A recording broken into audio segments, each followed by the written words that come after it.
Vamos a continuar este día con el estudio del libro del profeta Joel. Estudiamos el capítulo 1 la semana pasada, ahora vamos a estudiar una parte del capítulo 2. ¿Recuerdan ustedes cómo el Señor hace el llamamiento de Abraham? Estando allá en Ur de los Caldeos, el Señor le dice: deja tu tierra, tu parentela, a un lugar que yo te voy a mostrar, y esa tierra va a ser tuya y de tus descendientes. Y hace una promesa también, que iba a ser benditas las familias de la tierra en la simiente de Abraham. Esa simiente de Abraham es el Señor Jesucristo. Ahora todas las familias de la tierra, toda la raza humana, podemos alcanzar bendición, hemos alcanzado bendición gracias al Señor Jesucristo. La promesa que Dios hace a Abraham se cumple en Jesucristo. Entonces el Señor hace un pacto con él y lo lleva a la tierra prometida, a Canaán, y Abraham tiene su hijo Isaac. Luego Isaac tiene dos hijos, Esaú y Jacob.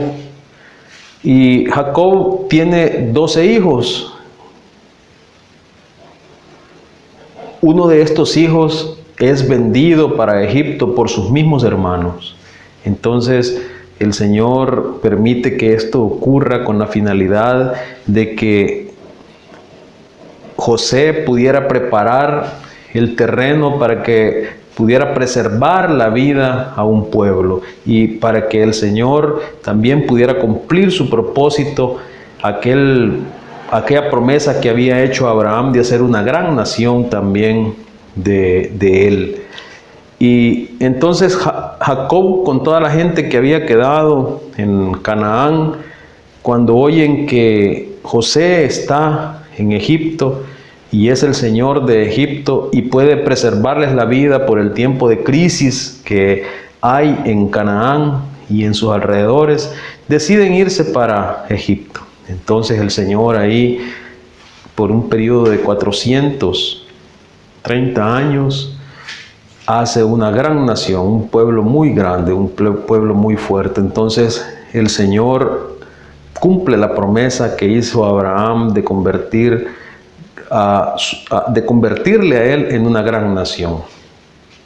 Entonces ahora manda a Moisés para liberarlo de la esclavitud, y salen con poder y gloria. Ustedes conocen esa historia.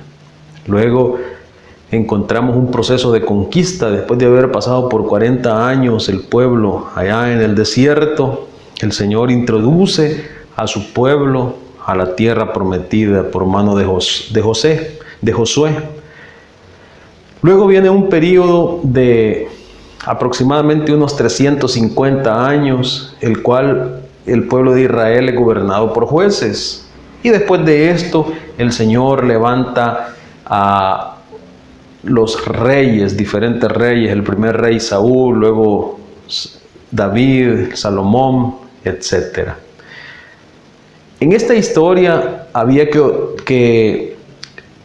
tenía que pasar algo muy importante por parte de la familia de Aarón. La familia de Aarón había sido escogida por Dios para que pudiera enseñar las verdades gloriosas de la palabra de Dios al pueblo. Sin embargo, estos dejaron de hacer lo que les correspondía y no enseñaron al pueblo la palabra del Señor. Entonces, como resultado de esto, el pueblo se desvió del camino que tenía que seguir y ocurrieron algunas cosas. Los príncipes del pueblo tenían la obligación de conocer la palabra de Dios, sin embargo ellos la despreciaron y comenzaron quizás a vivir de acuerdo a la manera de los pueblos vecinos. Entonces ellos eran injustos, oprimían al pobre, a la viuda, al huérfano. Ante esto, el Señor manda a los profetas para dar una palabra profética. Hemos dicho que la palabra profética tiene que ver con el hecho de que estas personas enviadas por Dios eran encargadas de hacer volver una vez más al pueblo de Dios al camino correcto. Escasamente los profetas hablaban asuntos del futuro, pero sí lo hacían, pero era su principal función la de hacer que el pueblo volviera al camino correcto, si se había desviado. Entonces, en esta situación o en este contexto, aparece también el profeta Joel. Nuestro día a día, queridos hermanos, debe caracterizarse por llevar una vida de gratitud al Señor, debido a sus misericordias que son nuevas cada mañana. No olvidemos, mis hermanos, que el día del Señor está cerca. Voy a leer el capítulo 2 de Joel, del 1 al 17, y dice de la siguiente manera: toquen la trompeta en Sión, den la voz de alarma en mi santo monte, tiemblen todos los habitantes del país, pues ya viene el día del Señor. En realidad ya está aquí, ya está cerca, Día de tinieblas y oscuridad, día de nubes y densos nubarrones. Como la aurora que se extiende sobre los montes, así avanza un pueblo fuerte y numeroso, pueblo como nunca lo hubo en la antigüedad, ni lo habrá en las generaciones futuras. Antes de que llegue, devora el fuego. Cuando ya ha pasado, las llamas lo inflaman todo. Antes de que llegue, el país se parece al jardín del Edén, pero cuando ya ha pasado, queda una desolación desierta. Nada escapa de su poder. Tienen aspecto de caballos, galopan como corceles, y al saltar sobre las cumbres de los montes, producen un estruendo como el de carros de guerra, como el crepitar del fuego al consumir la hojarasca. Son como un ejército poderoso de formación de batalla. Ante él se estremecen las naciones, todo rostro palidece. Atacan como guerreros, escalan muros como soldados. Cada uno mantiene la marcha sin romper la formación. No se atropellan entre sí, cada uno marcha en línea. Se lanzan entre las flechas sin romper filas. Se abalanzan contra la ciudad, arremeten contra los muros, trepan por las casas, se meten por las ventanas como ladrones. Ante este ejército tiembla la tierra y se estremece el cielo. El sol y la luna se oscurecen y las estrellas dejan de brillar. Truena la voz del Señor al frente de su ejército. Son innumerables sus tropas y poderosos los que ejecutan su palabra. El día del Señor es grande y terrible. ¿Quién lo podrá resistir? Ahora bien, afirma el Señor, vuélvanse a mí de todo corazón, con ayuno, llantos y lamentos.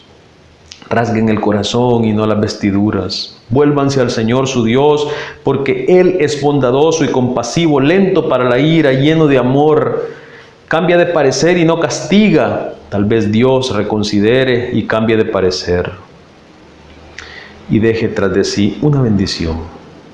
Las ofrendas de cereales y las libaciones son del Señor su Dios. Toquen la trompeta en Sión, proclamen el ayuno, convoquen a una asamblea solemne, congreguen al pueblo, purifiquen la asamblea, junten a los ancianos del pueblo, reúnan a los pequeños y a los niños de pecho, que salga de su alcoba el recién casado y la recién casada de su cámara nupcial.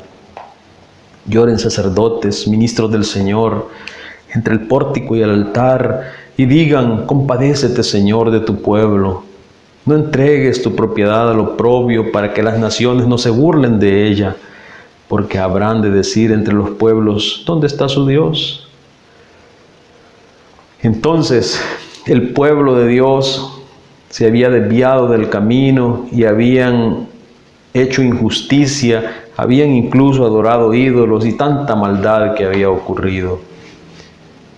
Ante esto, el Señor, como estudiamos la semana pasada, envió una plaga de langostas que consumió, arrasó todo absolutamente, toda la vegetación. Pero no solamente fue una plaga, sino que después mandó una segunda ola, luego una tercera ola y una cuarta ola, a tal grado que aquello quedó como desierto. Pero el Señor ahora le dice al pueblo a través de Joel que eso nada más es una pequeña muestra de lo que va a ser aquel día, el día del Señor. Entonces vemos que Joel habla al pueblo sobre ese día. Él les dice que estén alerta porque ese día está cercano. Vea lo que dice el versículo 1. Tocad trompeta en Sión y dad alarma en mi santo monte. Tiemblen los moradores de la tierra porque viene el día de Jehová, porque está cercano. El profeta les manda que toquen trompeta en Sión. Es que uno de los deberes de los sacerdotes era el de tocar la trompeta. Y ese tocar de trompeta era en ocasiones especiales. ¿Recuerdan cuando estaban a punto de destruir Jericó? El séptimo día, a la hora de dar la séptima vuelta, los sacerdotes tenían que tocar la trompeta porque iban a tener que correr todo el pueblo rumbo a la ciudad. Entonces el toque de la trompeta es para estar alertas. Estar alertas, ¿por qué? Porque está cercano. Es decir, si bien la plaga de langostas era una señal de la ira del Señor contra su pueblo, también era signo precursor del gran juicio que vendría contra ellos si no se arrepentían. Esta plaga trae con ellas el juicio de Dios, así como lo traerán también los ejércitos invasores de Asiria y Babilonia. El Señor le está diciendo a su pueblo que estas naciones que Él está preparando, si no se arrepienten, van a llegar a destruir por completo. Y es lo que pasó. En el año 680 y tantos, los asirios destruyen por completo el reino del norte. Y en el año 586, Nabucodonosor destruyó Judá, sitió la ciudad de Jerusalén y destruyó absolutamente todo y se llevó cautivos a los habitantes de la ciudad hasta Babilonia. Por eso es que les dice que ese día será terrible, día de tinieblas, un día terrible. Versículo 2, día de tinieblas y de oscuridad, día de nube y de sombra, como sobre los montes se extiende el alba, así vendrá un pueblo grande y fuerte semejante a él, no lo hubo jamás, ni después de él lo habrá en años de muchas generaciones. Está haciendo referencia a esos dos acontecimientos de que iban a pasar tanto al reino del norte como al reino del sur. Ese ejército iba a ser terrible y lo peor de todo para el pueblo de Israel, que ese pueblo, ese ejército iba a ser dirigido directamente por el Señor. Y iba a dejar destrucción a su paso. Vea lo que dice el versículo 3. Delante de él consumirá fuego. Tras de él abrazará llama. Es decir, que ese ejército, como lo había hecho esa cantidad de langostas que habían pasado sobre Judá, sobre el territorio de Judá, ahora ese ejército iba a ser como el fuego que iba pasando, pero después quedaban llamas abrazadas ahí y iban a destruir todo. Y pone un ejemplo más. Como el huerto del Edén será la tierra delante de él, algo bello, algo hermoso, verde, bonito. Y detrás de él como desierto asolado. No iba a quedar absolutamente nada, ni tampoco habrá quien de él escape.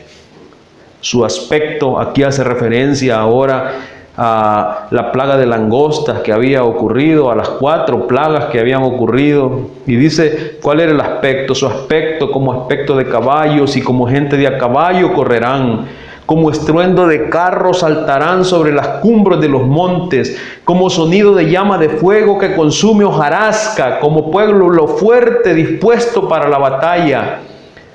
Delante de él temerán los pueblos, se pondrán pálidos todos los hombres. Y es que no es para menos. Estaba leyendo hace poco que en un país de Sudamérica hubo una plaga de langostas y la nube de langostas era aproximadamente de 10 kilómetros. Imagínense ustedes qué calamidad, esos animales comiendo toda la vegetación, destruyendo todo a su paso. Todas las hojas, todo, absolutamente todo. Como valientes correrán, como hombres de guerra subirán el muro. Cada cual marchará por su camino y no torcerá su rumbo, como las formaciones de los ejércitos. Y es lo que iba a ocurrir también en el día del Señor, con los asirios y con Nabucodonosor. Ninguno estrechará a su compañero, cada uno irá por su carrera, y aún cayendo sobre la espada no se herirán. Irán por la ciudad, correrán por el muro, subirán por las casas, entrarán por las ventanas a manera de ladrones. Y no solamente iba a ocurrir eso, sino que también la tierra iba a temblar y se iba a estremecer el cielo, el sol, la luna, las estrellas retraerían también su resplandor, y los pueblos iban a temer ante su poder. Como habían ellos visto ya esa plaga de langostas que había oscurecido el sol también y había dejado calamidad a su paso. Así iba a ser cuando estos pueblos llegaran a conquistar tanto el reino del norte como el reino del sur, como Judá. Fue algo tremendo, fue algo espantoso. Esto nos indica que el pueblo de Dios, el pueblo de Israel, no hizo caso a la voz del profeta, siguieron en sus caminos. Entonces el Señor cumple su palabra enviando a estos ejércitos. Versículo 10. Delante de él temblará la tierra, se estremecerán los cielos, el sol y la luna se oscurecerán y las estrellas retraerán su resplandor. El 11. Y Jehová dará su orden delante de su ejército. Es el ejército del Señor el que está ahí. Porque muy grande es el campamento, fuerte es el que ejecuta su orden, porque grande es el día de Jehová y muy terrible. ¿Quién podrá soportarlo? Queridos hermanos, la creación obedece a la voz del Señor. La naturaleza obedece a la voz del Señor. Recordamos el diluvio, cómo el Señor dio la orden y la tierra completa se inundó. Las cosas que pasaron cuando el Señor dio libertad a su pueblo de la esclavitud de Egipto. Algo espantoso para los egipcios y también quizás para los israelitas que estaban ahí. Sin embargo, el Señor estaba guardando a su pueblo de todas esas pestes que llegaron a Egipto y salieron con un gran poder y gloria porque el Señor los había liberado. ¿Recuerdan el caso de Jonás? Cómo el Señor levanta una tempestad porque este hombre había desobedecido la voz del Señor. La tempestad obedeciendo a la voz del Señor y Jonás desobedeciendo. Luego el Señor ordena a un pez que lo trague. Jonás todavía sigue desobediente y el pez obedeciendo a la voz de su Señor. La calabacera, recuerdan, obedeciendo a la voz del Señor, crece. Y Jonás está ahí enojado. El gusano que se come a la calabacera, obedeciendo a la voz del Señor. Y Jonás sigue enojado. Nabucodonosor es el instrumento también que el Señor iba a utilizar para castigo de su pueblo, para castigo de Judá. Mi siervo Nabucodonosor, dice el Señor. Hoy en día, queridos hermanos, el Señor domina todavía la tempestad. Él es el Señor de las inundaciones, de todo lo que está pasando a nuestro alrededor. Tsunamis, terremotos, sequías. Los gobiernos mismos son dirigidos por Él. El coronavirus. Nada escapa de su señorío, mis queridos hermanos. Lo que ocurre en nuestros días es porque el Señor lo manda. El Señor tiene el control absoluto de todas las cosas. Por tanto, mis hermanos, si Él es el que produce estas cosas, en Él es el único que podemos encontrar la solución. De ahí, mis hermanos, que el Señor ahora pide a su pueblo que se vuelva a Él. Versículo 12. Por eso, pues, ahora dice Jehová, convertíos a mí con todo vuestro corazón, con ayuno y lloro y lamento. Joel había descrito a Jehová en el uniforme de un general enemigo. Sin embargo, cuando trae de esta aterradora figura, el mensaje para que Judá se rinda a él, parece ser su antiguo aliado que le habla. Como el profeta explica, una vez que el señorío de Jehová se reconoce, él puede revelarse como un Dios de amor. Dado que la crisis es nacional, también el lamento debe ser comunitario. Y es lo que encontramos a lo largo de esta porción que acabamos de escuchar. Piden que se convierta él de todo corazón. Versículo 13. Rasgad vuestro corazón y no vuestros vestidos, y convertíos a Jehová vuestro Dios. Esta es una premiante invitación a la conversión sincera. Ellos, recordemos que tenían la costumbre de rasgarse la ropa. Era parte de la reacción cultural cuando había una crisis, que todavía sobrevive en la práctica judía de romperse la solapa de los sacos en un funeral. Es algo muy de ellos. Pero el Señor no quiere eso, nada más algo externo. Los corazones también tenían que ser rotos y quebrantados. La respuesta de Israel debía ser más que apariencia. Entonces Él les dice que no solamente rasguen su ropa, sino que sea algo interno, y les pide que hagan algunas cosas. Versículo 15, tocad trompeta en Sión. Ya dijimos que el tocar trompeta implicaba estar alertas porque algo estaba por venir. Proclamad ayuno, convocad asamblea, reunid al pueblo, santificad la reunión, juntad a los ancianos, congregad a los niños y a los que maman. Salgan de su cámara el novio y de su tálamo la novia. Todo el pueblo tenía que buscar al Señor, no solamente una parte, no solamente el gobernador, no solamente el rey, no solamente los sacerdotes o los ancianos, el pueblo en general, hasta los más pequeñitos de brazo, tenían que ir a buscar la gracia de Dios. Hasta el recién casado tenía que dejar la luna de miel y ir a buscar la misericordia de Dios. Y repite el Señor que no sea solamente del diente al labio, sino que de lo profundo del corazón. Versículo 17. Entre la entrada y el altar lloren los sacerdotes, ministros de Jehová, y digan: perdona, oh Jehová, a tu pueblo, y no entregues al oprobio tu heredad, para que las naciones se enseñoreen de ella. Joel está viendo lo que iba a pasar, tanto al reino del norte como al reino del sur. Iban a ser entregados a vituperio por su desobediencia. Por eso es que él dice que los sacerdotes tenían que clamar al Señor y decir estas palabras: perdona, oh Jehová, a tu pueblo, y no entregues al oprobio tu heredad, para que las naciones se enseñoreen de ella. ¿Por qué han de decir los pueblos: ¿dónde está tu Dios? También el Señor hace un recordatorio de que Él es misericordioso y clemente. La segunda parte del versículo 13, porque misericordioso es y clemente, tardo para la ira y grande en misericordia, y que se duele del castigo.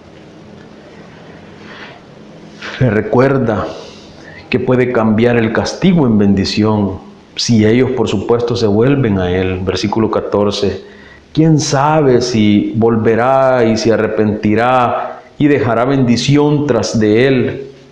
Esto es ofrenda y libación para Jehová vuestro Dios. La decisión de perdonar corresponde a Dios. El arrepentimiento humano también debe de quedarnos muy claro, mis hermanos, no determina esa decisión divina. Pero esperar en Él, esperar en la misericordia y en la compasión del Señor es lo único que nosotros podemos hacer. Sí, es cierto, el Señor no podía ofrecer garantía.